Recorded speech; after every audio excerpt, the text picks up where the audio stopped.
Ольга Васильевна, добрый день.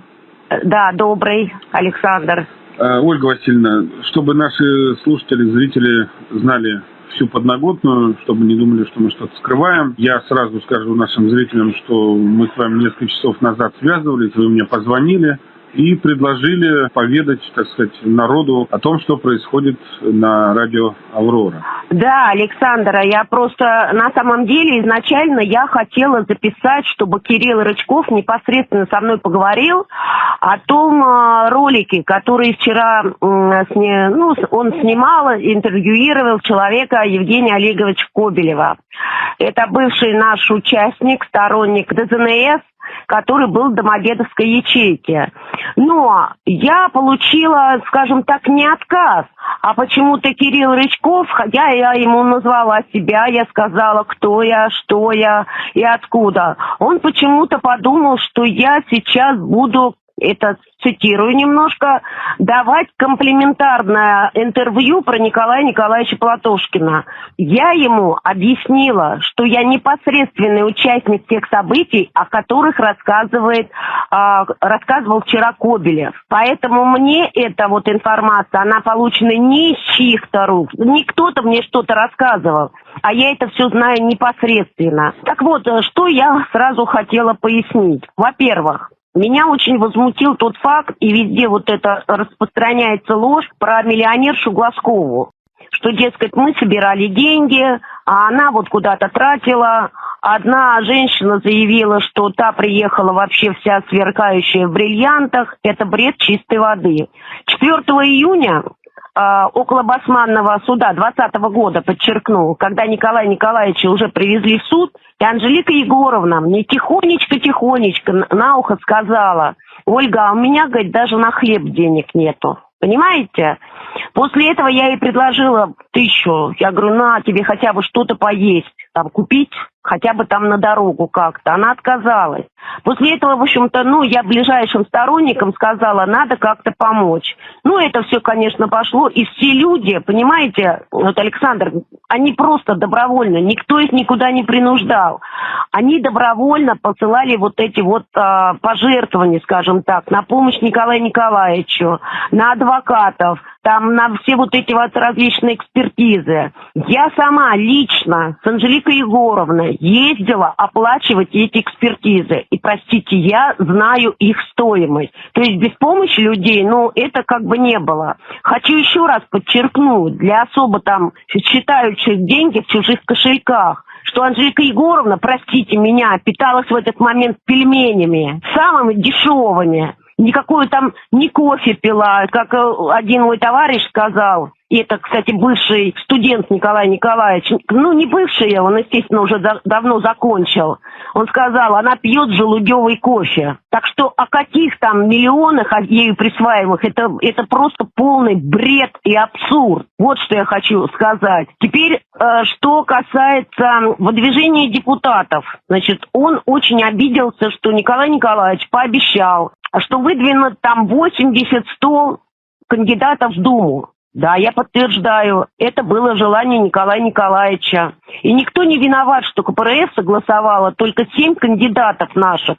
Мы подавали все вот эти, непосредственно и я тоже, проводили собеседования, узнавали людей, собирали вот эти анкетные данные. Все это передавалось Николаю Николаевичу. Николай Николаевич ходил в руководство КПРФ, согласовывал это все.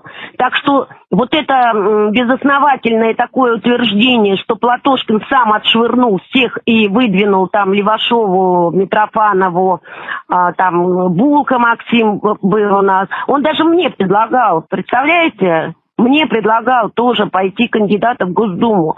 Потом утверждение, что Платошкин принимает решение единолично, я опять опровергаю это. Понимаете? Он утверждает, но не принимает решения. То есть он выслушивает всех, каждого мнения, у кого какие, даже самые абсурдные иногда выдвигаются, но в каждом абсурдном мнении есть зерно рациональности. И он вот это вылавливает, понимаете? Вот это все, да, вот это вот подойдет, да, принимаем, все, поехали дальше. Еще Евгений Кобелев сказал такую вещь, на мой взгляд, очень ну, вы знаете, непорядочную, что ли. Почему Платошкин поставил Глазкова вторым номером, а, допустим, ту же Митрофанову 12-м? Да. Скажите, разве не КПРФ утверждает места, кто на каком месте идет, на первом, втором или там 9-м, 12-м? Замечательный вопрос, Александр. Вы меня прям вот немножечко с языка сняли. Именно КПРФ, не Платошкин ставит номера или там расписывает округа, а именно КПРФ.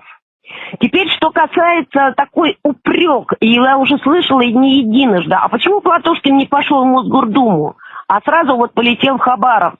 Кстати, в то время появилась такая статейка мерзкая про как Платошкин продал ДЗНС, это на Дзене она была.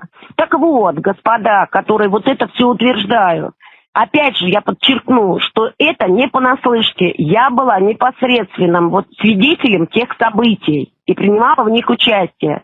Значит, накануне конференции, когда должны были утверждаться кандидаты в Мосгордуму, это буквально за 3 дня, Николая Николаевича вызывает к себе Зюганов и сказал, что Николай Николаевич, извините, к сожалению, мы должны вынуждены вашу кандидатуру снять. Надо было видеть лицо Николая Николаевича. Когда он приехал, на нем лица не было. Он не ожидал просто вот такой, ну, не то что подлости, это, наверное, слишком громко сказано, а такого поворота. То есть он реально готовился к выборам в Мосгордуму, и он прошел бы. Минимальных вот моими какими-то усилиями, затратами и так далее. Помните Жириновский? Я сама лично слышала, как он орал: Зюганов, ты совсем с ума сошел? Убери Платошкина из Хабаровска. Убрали Платошкина из Москвы, сослали подальше к Хабаровску. Ну и там Платошкин, понимаете, рейтинг КПРФ с 5% поднял до 25%. Об этом Кирилл Рычков не знает? Или он просто не хочет это знать? Только благодаря вот этой вот предвыборной работе Платошкина.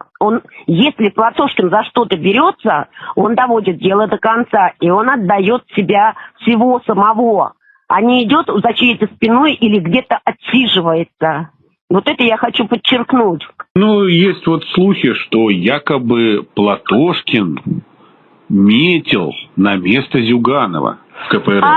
Да. Вы знаете, это просто, на мой взгляд, такой абсурд. Я вам честно скажу, что никогда таких разговоров не было. Более того, где-то в середине, наверное, февраля 2019 года один, ну, скажем так, он не был, в общем-то, в ДЗНС, ну, он как-то вот был сторонник, ну, скажем так. Он мне позвонил и сказал: Оля, я тут была на пленуме КПРФ, и там были, ну, как бы почетные гости старого, ну, еще ЦК, КПСС, фамилии он не назвал, поэтому я тоже не буду называть вот эти фамилии, потому что я их просто не знаю. И вот они как бы кулуарно вот это между собой обсуждали. А вот хорошо бы, если бы Платошкин возглавил КПРФ. Я тогда об этом сказала Николаю Николаевичу. Александр, вы не поверите, что он мне ответил. Он мне тут же перезвонил и говорит: ты что там, обкурилась, что ли, чего-то? То есть, понимаете, у нас не было, у него ни таких целей он перед собой никогда не ставил, что сменить верхушку, там еще какие-то козни строить, там еще что-то, понимаете? Мы шли как союзники КПРФ. Теперь, после выборов, что не понравилось, вот на мой взгляд, КПРФ? После выборов, как вы помните, проходил пленум, ну, такой, все регионы участвовали. Вы помните, что в 2021 году благодаря ДЗНС и непосредственно Николаю Николаевичу, который на протяжении 3 месяцев, мне кажется, он где только не был по всей России, как он говорил, я просыпаюсь в аэропорту, вот уснул, да, человек, ждет самолет и лететь в другой регион. Он был и в Якутии, ну, везде, от Якутии до Калининграда. Он отдавал себя всего самого. И Анжелика Егоровна непосредственно была с ним.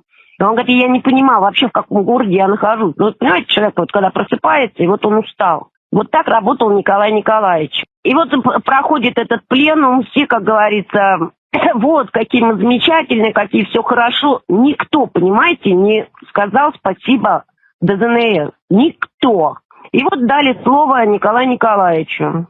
Вот были его слова. Я тоже присутствовала на этом, скажем так, видеоконференции. Он сказал, что да, товарищи, мы как бы одержали победу, но это маленькая победа. И мы давайте не будем ею упиваться, потому что впереди мы должны оправдать доверие наших избирателей, которые отдали нам свои голоса. И у нас предстоит очень большая работа.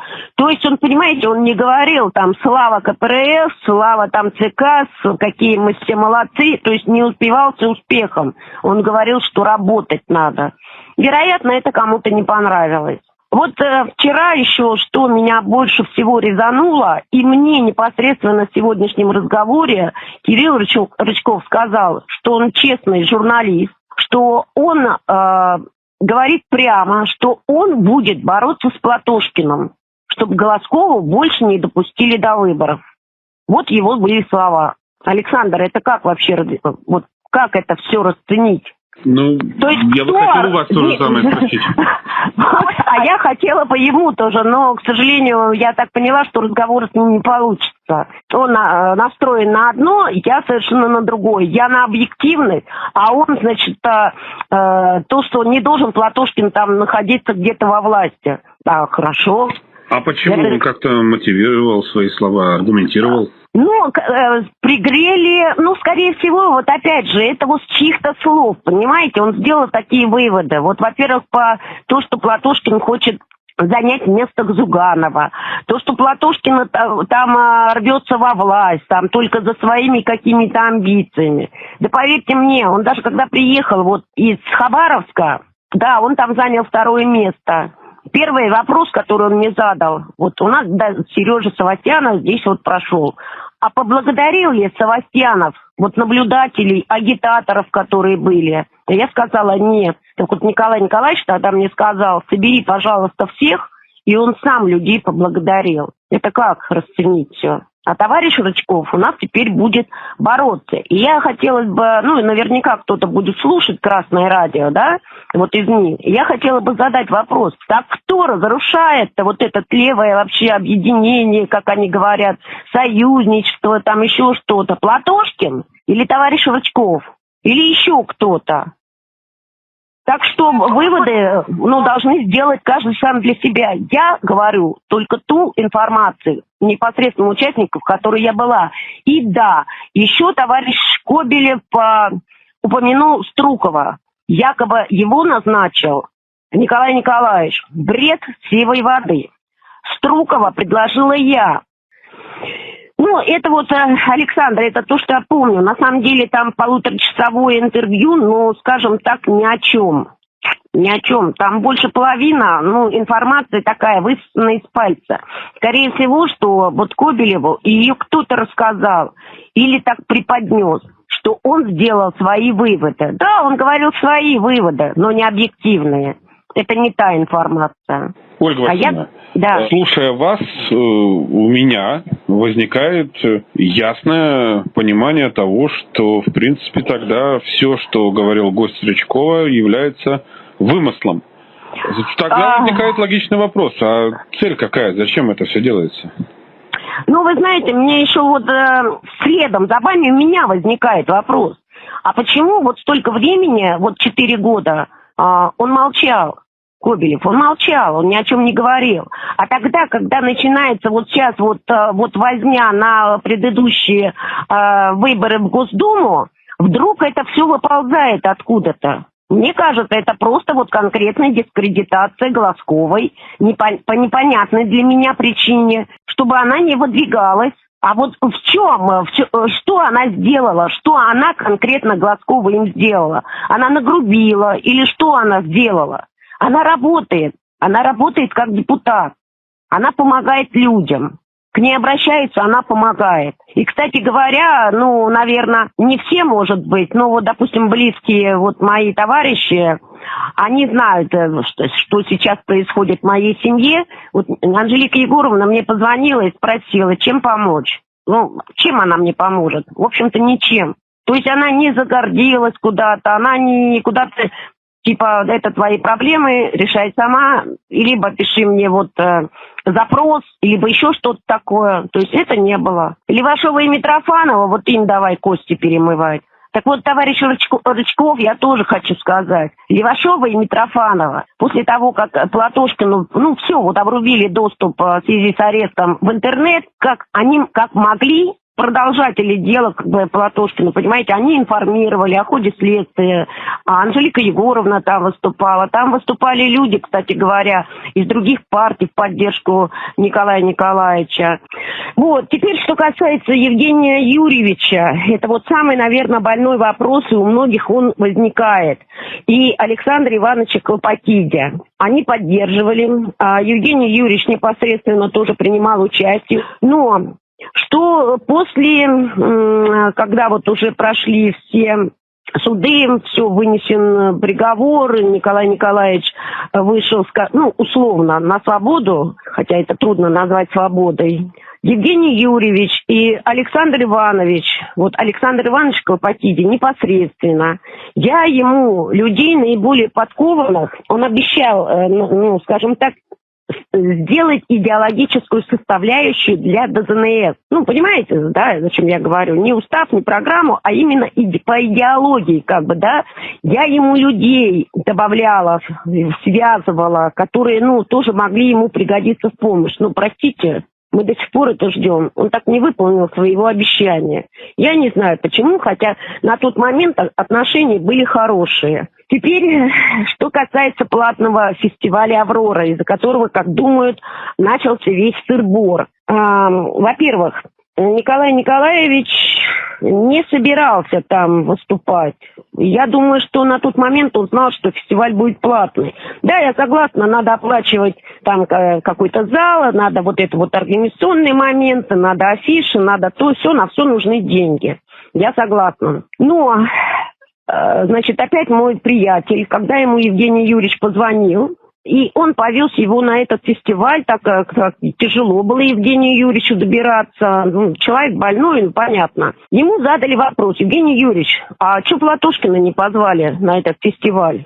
И он получает такой ответ: да ты, Саша, ты понимаешь, я вообще не являюсь, меня вот пригласили, я вот там ничего не знаю. Это все вопросы к организаторам. И тут мне приходит сообщение одной из нашей сторонницы, которая, увидев, что на этом фестивале будет Николай Николаевич, она приехала из другого региона, понимаете, на этот фестиваль только из-за Платошкина.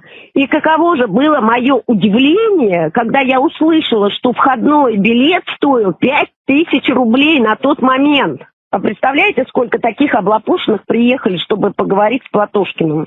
Вот об этом Николай Николаевич и говорил. Но, к сожалению, опять же, его слова все переврали. Вот как-то вот так я могу сказать, Александр.